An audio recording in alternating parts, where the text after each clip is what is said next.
à un exercice simple pour gérer la colère. La colère n'a rien de négatif en soi.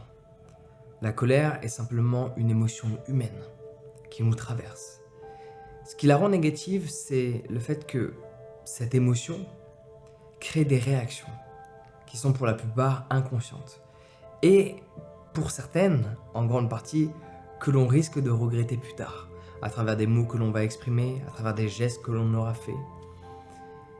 Et parfois même, à un certain niveau de colère, de cette émotion, on va même plus se reconnaître. On va se dire, mais c'est pas moi qui me suis comporté comme ça. La colère peut littéralement détruire des relations. Mais si on y réfléchit bien, c'est pas forcément la colère, parce que on peut être en colère parce qu'il y a quelque chose qui s'est pas passé comme souhaité, on peut être en colère parce qu'on peut être déçu. Ce sont des émotions qu'on a le droit de vivre. Le problème, c'est quand on sait pas la gérer. Et quand on sait pas gérer la colère devient négative. La colère de base n'est pas négative, c'est juste un ressenti de par une situation. J'interprète les choses d'une certaine manière, égale je me sens d'une certaine manière, et j'interprète ce ressenti d'une certaine manière, et en fonction de comment j'interprète, et si j'arrive à gérer ce ressenti, il va y avoir une réaction que je risque de regretter. Donc pour éviter d'avoir des regrets, j'ai envie de te partager un petit exercice que tu peux mettre en place qui va vraiment t'aider à gérer cette colère. Il faut que, premièrement, tu peux voir chaque situation, chaque personne à laquelle tu vas te confronter qui va générer cette colère, parce que cette colère que tu peux ressentir, elle va être très souvent générée par d'autres personnes. Parce que tu veux absolument contrôler les faits et gestes d'une personne, tu veux contrôler ce qu'une personne dise, tu veux contrôler ce qu'une personne fasse, tu veux contrôler une tierce personne. D'une manière directe ou indirecte, mais tu as envie que les choses se passent d'une certaine manière avec certains individus auxquels tu es confronté. Et ce contrôle, quand tu ne l'as pas, et que tu veux l'avoir, génère de la colère. Donc déjà, tu peux, dès lors que tu es confronté à une volonté de contrôle de l'autre, une volonté de contrôle du résultat d'une de tes propres actions, donc une situation de la vie qui émerge, qui n'était pas censée arriver parce que tu avais tout fait pour que ça se passe bien, et ça se passe mal. Et donc du coup, il y a cette colère envers la vie elle-même, ou cette colère que tu n'arrives même pas à définir en fait d'où est-ce qu'elle provient. C'est ni contre quelqu'un, ni contre quelque chose, elle est juste là, cette colère. Cette colère, c'est parce que tu veux tout contrôler. Et qu'au final, tu n'as pas ce contrôle sur le résultat. Tu as que le contrôle sur tes propres actions, sur ce que tu décides de faire, ce que tu décides de ne pas faire, ce que tu décides de dire ou de ne pas dire. Le contrôle de continuer de regarder cette vidéo ou de l'arrêter, le contrôle de mettre en place l'exercice que je vais te partager, ou le contrôle de ne pas mettre en place l'exercice. Le contrôle, tu as ce contrôle qui est personnel, qui est individuel. Le reste, tu ne contrôles pas. Le reste, il y a toujours une partie de concours de circonstances. Évidemment, plus tu plantes de graines dans le sol, plus il y a de chances qu'il y en a une qui germe. Mais c'est pas garanti. Tu peux en planter une et elle peut germer. Tu peux en planter 20 et elles peuvent ne pas germer en les plantant dans le même sol, dans les mêmes conditions, au même moment de l'année. Il y a toujours une partie que tu ne contrôles pas. Il y a toujours une partie qui est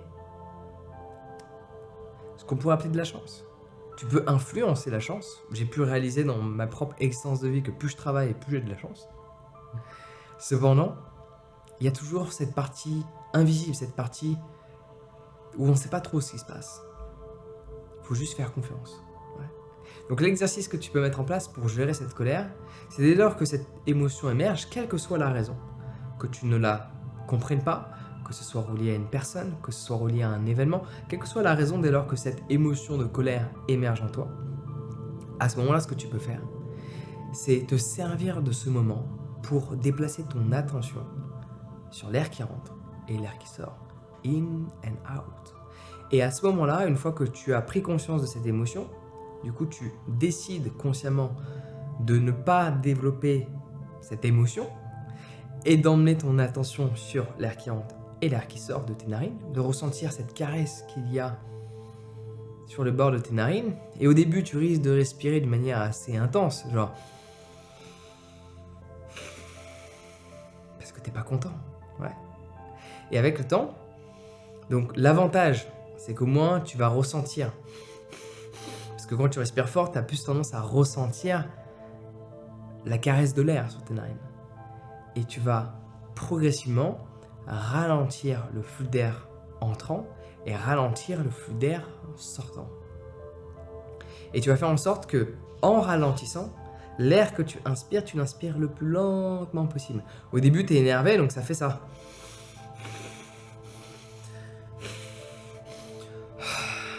Tu t'expériences avec la bouche. Non. Et tu vas faire en sorte progressivement de... Attends, pardon.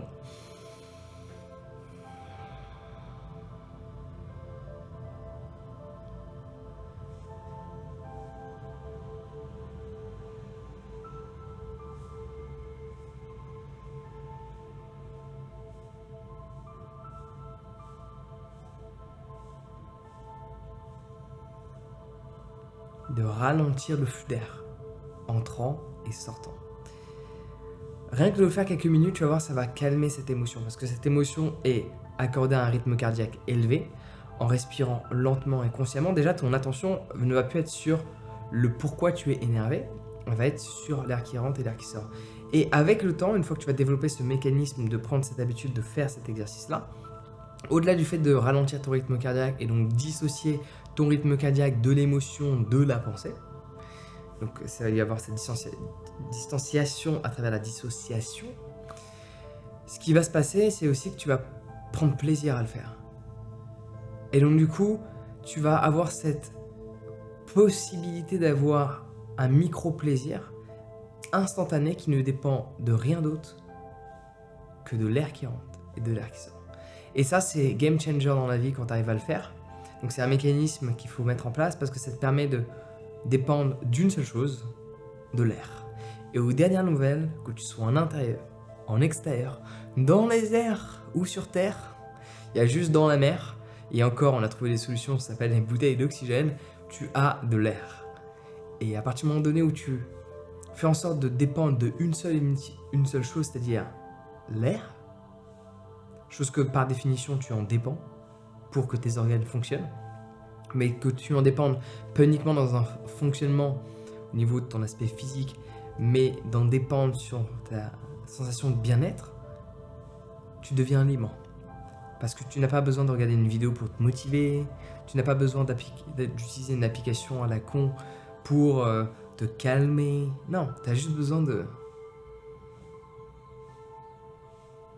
Il faut juste que tu penses à créer cette habitude. Donc, j'espère, au cours des jours qui vont suivre, tu auras plein de petits événements qui vont créer un petit peu d'énervement. Parce que forcément, passer de rien à une grosse colère, ça va être difficile.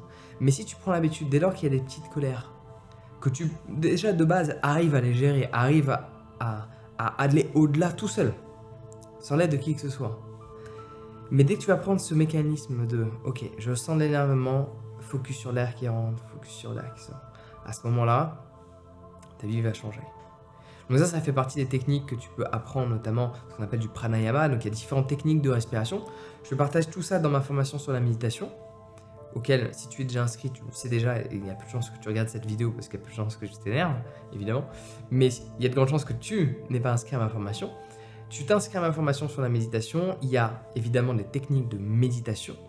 Et au-delà des techniques de méditation, il y a plein de techniques de pranayama, donc des exercices de respiration qui te permettent, qui sont plus techniques que celui-là, parfois même plus simples, mais qui ne sont pas partagés sur YouTube parce que tout le monde partage la même chose, évidemment.